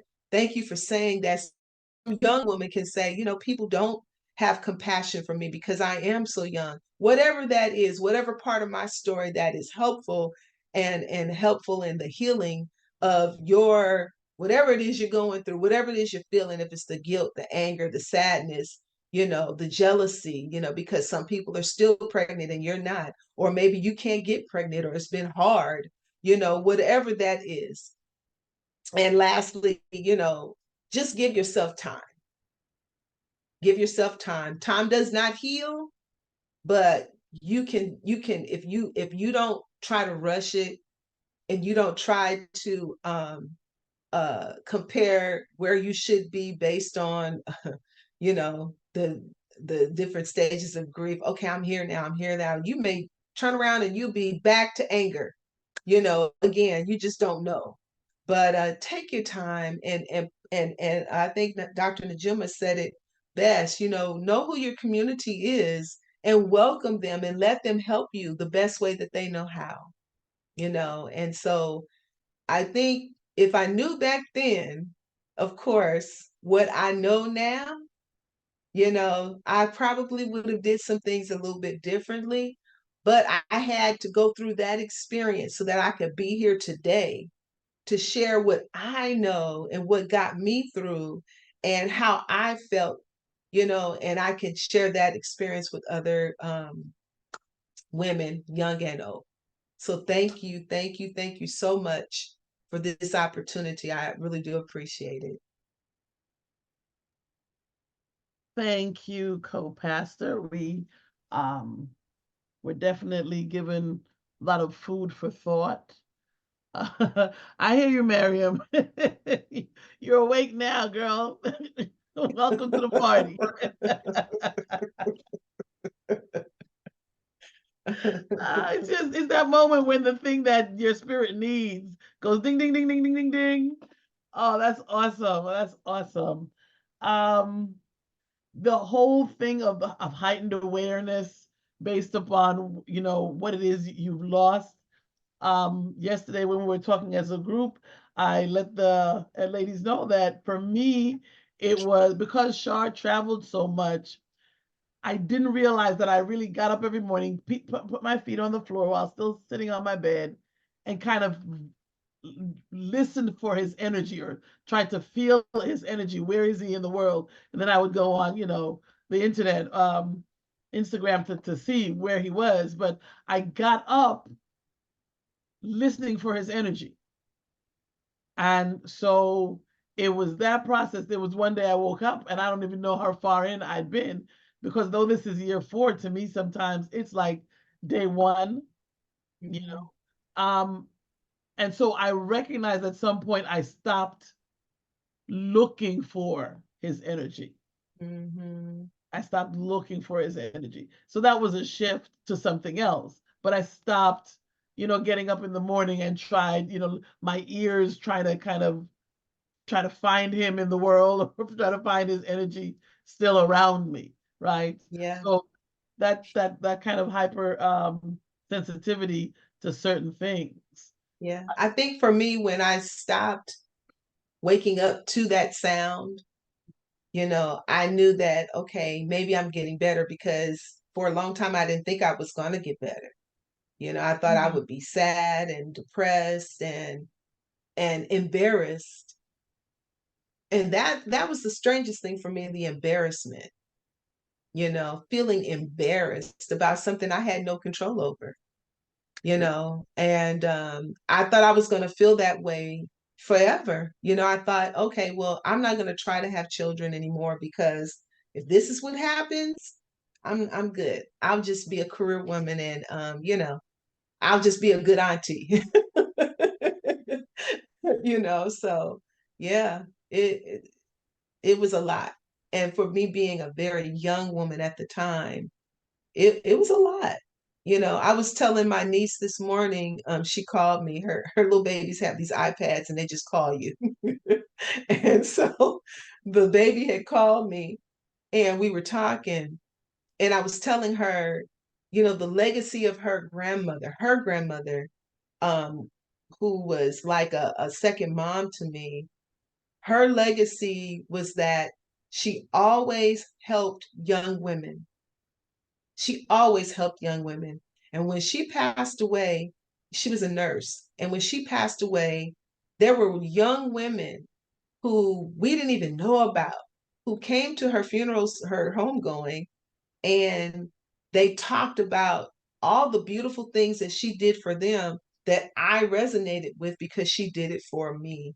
And she was always that older woman who always understood and would always privately bring me to the side and give me advice and rebuke me if necessary. And I always said, I'll always be that woman. I will never be that mean lady who walked up to me, put her hand on my stomach, and said, "What are we going to do with this?" You know? And I made up in my mind that in that moment, uh, Miss Jackson, that I'll never be like her. I'll never do a young woman that way. I can never. And I have really done my best over the years to do that, to make sure that I'm available, that no matter what you did, what you're going through, I'm not going to judge you. We're going to try to figure out how to get it taken care of, and move along our journey to healing. So, yeah, thank you. I think you're welcome, and I thank you for sharing. I think one of the things we I think as a society, the way Western society as it's set up now, is that we do not allow the consciousness of the loss of someone as an interruption of life, right? Your Mm, life has been interrupted, but the world is saying keep going, mm-hmm. right? And you can't keep going. And if you keep going against what you're experiencing, that's never going to be a good thing. No. It's never going to be a good thing. So for me, I want to be mindful of our time. I just want to also let people know that this is our first. Next month we have one for our men in July, and in August We have one for family members, and in September we're going to come back together, right? So July for the fathers, August for the generations, because there's some stuff going on between us as generations, Generation X and boomers and millennials, and we got to have a conversation. Yeah. Stuff going on. And then in September, we want to come together physically in the same space and just celebrate, because this year our theme is family. I think fortunately in the sharing, and not fortunately, I think God does, Spirit does what it wants to do and make things happen. I really just kind of have a poem. A sermon didn't come to me, a speech didn't come to me. Just kind of this spoken word rhythm that I want to think that I'm a spoken word artist, but I'm not. So this is my share on, because for me, I'm to talk to you about legacy. And after all we've spoken about losing people and adjusting and modifying our lives, I don't want it to come across as you've lost your child, you've lost your grandmother, you've lost your sister, you've lost your husband, and take your 3 days, take your month, and then let's start partying and let's try to figure out how we're going to have all these social events around they haven't been here. It's not that. But I think for me, what I've recognized is this whole piece of legacy has been my way of dealing with loss. I keep creating the things that I know he wanted and beyond, because that still keeps him with me. There's certain language that I don't use. If your phone runs out of energy, what do you normally say? That your phone did what? Somebody talk back to me. Phone died. I don't. That you never hear that come out of my mouth now. That's not a word I use, right? So I'm conscious that my life has been interrupted and that there's been change. But with that change, I got to do something. I remember when I lost my grandmother, one of my cousins, my younger cousins, asked me, "What are you going to do with her legacy?" And I didn't quite understand it until now. So, and I think it was interesting that you talked about being angry, because when I first started looking at this, my first statement was, I'm mad as hell and I'm not going to put up with it anymore, right? And it's okay to feel that. So I dreamed of family, white picket fence and 2.3 children, and I got it. I dreamed a marriage and I got it. I just couldn't quite put my finger on the right agreements. I dreamed my boys, always wanted boys, don't know why, and I got them.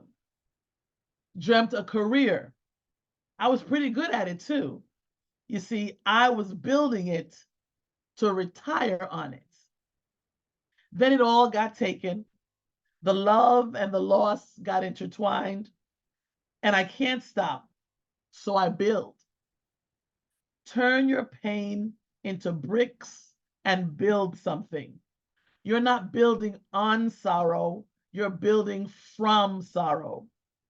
A crisis management system is what the city uses to manage the rise in gun violence. My CMS, my crisis management system, is legacy building. I can't stop here. I can't let it end here.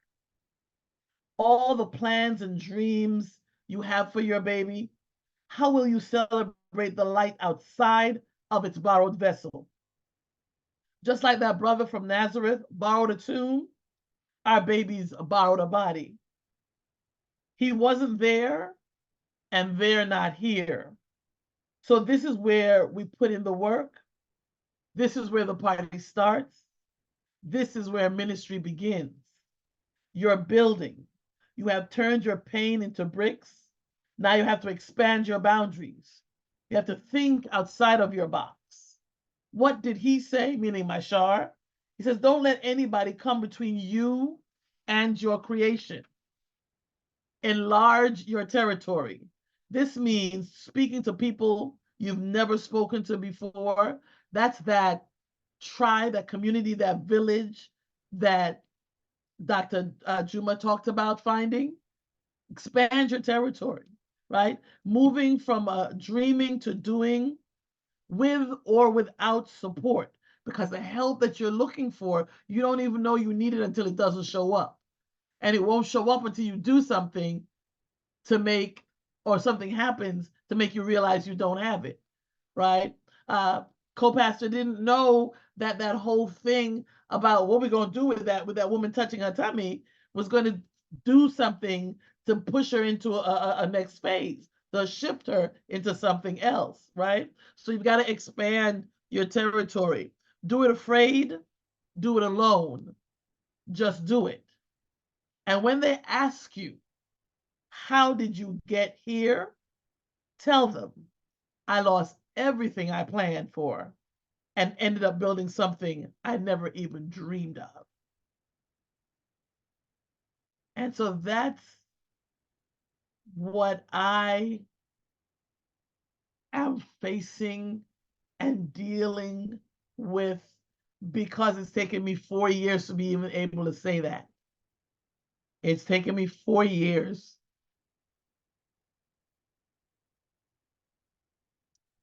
to,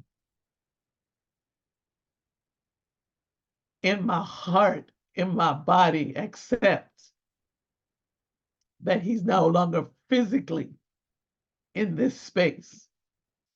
And I do everything I can to hold on to him spiritually and emotionally. So there's shifts for me. It doesn't change the level of pain, but it just kind of moves you in a different place, the view through another window. You're still in the house. So it's a journey, y'all.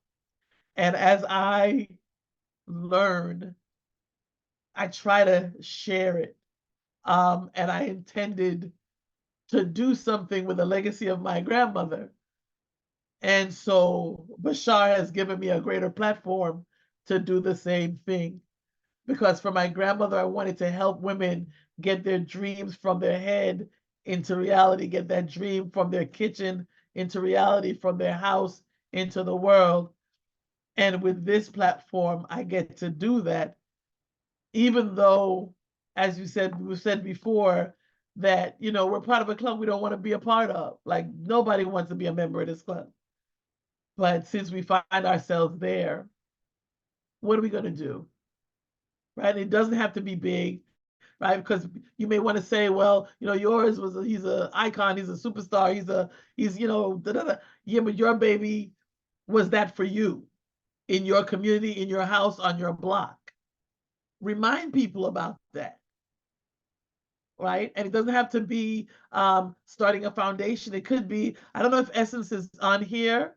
In Essence, that one of his her son's friends had a picnic every year in his honor, or a barbecue, but a big gathering of people in honor, right? And so with all of this loss, especially maybe in public housing, if everybody kind of annually celebrated the loss, then something would be going on every day, and it would impact the life of the community. It would impact the life of the people in that building, the people in that housing system, the people on the block. But we've been kind of conditioned to take your 3 days, be sad for a month, and go back to life as usual. And it's okay to say, no, I'm mad as hell, and I'm not taking it anymore. And no, I don't need medication, or I might, but I'm not crazy. That's a better word. I'm not crazy. This is real, and I'm allowed to feel it because it's been given to me to feel for a reason. And you're stunting my growth if you don't allow me to do what I'm supposed to do and become what I'm supposed to become. Because maybe the loss of that person to you is supposed to be the catalyst and the push for you to do next steps. Like I say, get outside of your box and enlarge your territory. So if there's anyone with questions, I think this is our moment where we can take some time to talk back. Rita, this is where we're going to talk back. So those of you who've been quiet because you haven't had any questions, maybe you have some thoughts. You know, Jasmine, are we lowering mics? Are people speaking in or typing in?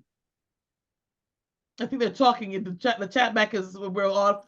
Take our mics off, right? The floor is open. Okay, for speaking. So if there's something you want to, hey, Dr. Robin Cornegay, I love you. You can talk to us now. Guests, you can unmute and share.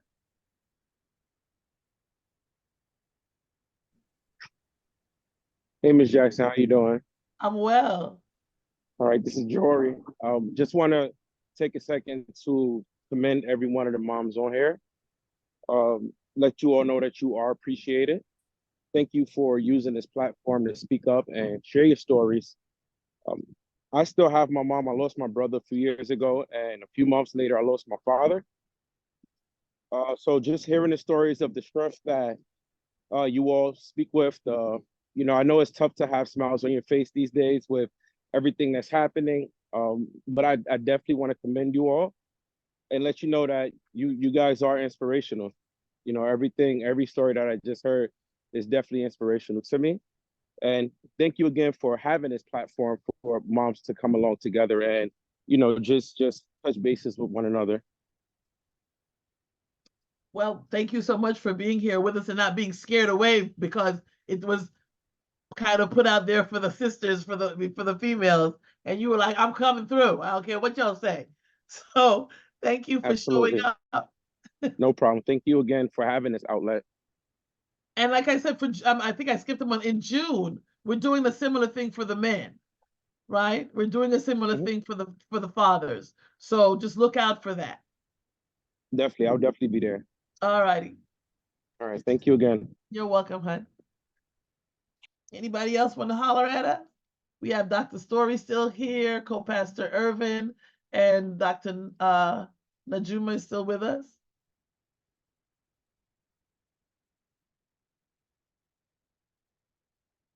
Oh, so y'all are like kids in the classroom. The bell's about to ring. Nobody.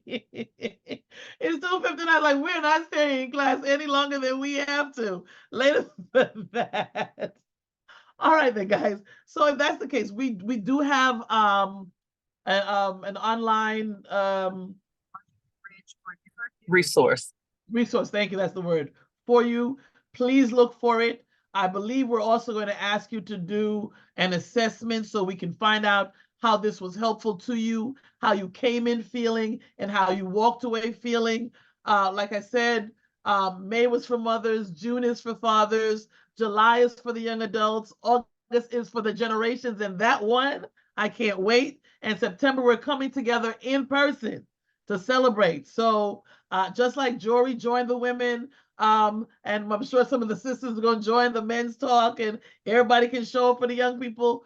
I want to see you all in September the same way. And we want to make sure that we stay in contact, that there's always sacred space for you, right? We work in the foundation. We talk about sacred space, exposure. We talk the acronym SELF, sacred space, exposure, love, meaning it's a place of non-judgment, and family, whether it's your immediate family or your community family. We are working intentionally that if somehow you disappear, your local ox should be able to tell you the last time you were seen.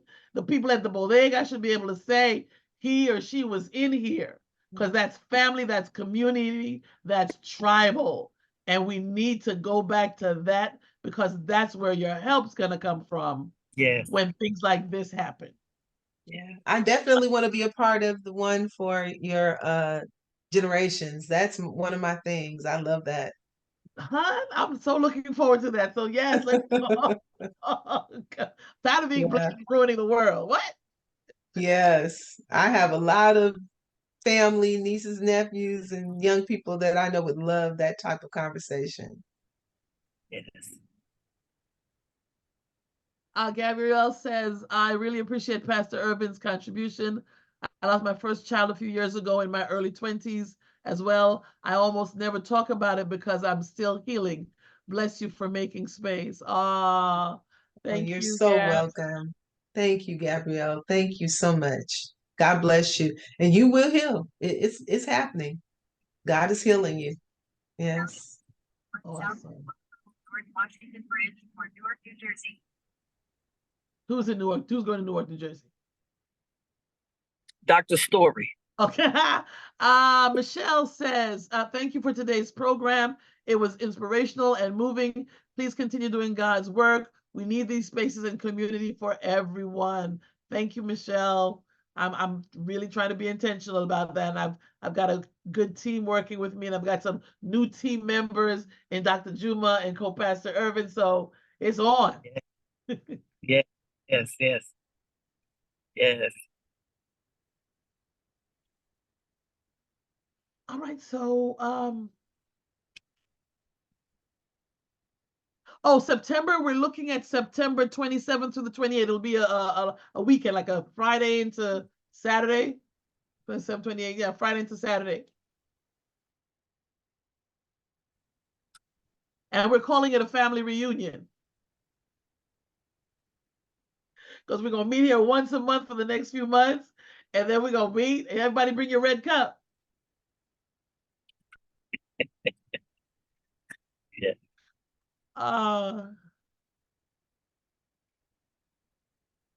Oh, you're in Florida, Christine? No, it's New York, Ma. Hey, Thalia. We'll be getting the information out the next time we're together, because you know the way our money works, we got to know early so we can encourage our bank account to come together when we need it the most. Yeah. Oh, Joy says he's got cheesecake for us. All right now. Wonderful, wonderful. We got to make the list. Who's doing the t-shirts? We'll handle the t-shirts. Yes. All right, guys. So thank you so much for being here. I really, really, and truly appreciate it. My thanks to Dr. Najuma Smith, to Reverend Dr. Margarita Story, to co-pastor Kimberly Irwin. Thank you so much for making this possible for us today. I love you. And as Dr. Story tells me, and there's nothing y'all can do about it. So thank you so much. Have a wonderful rest of your day. It's the holiday weekend, so just go out and have some good times. Yes. And we'll see you in June on the 22nd for the Father's Moment like this. Yes. Bye, y'all. Bye, everybody. God bless you all. And healing will happen.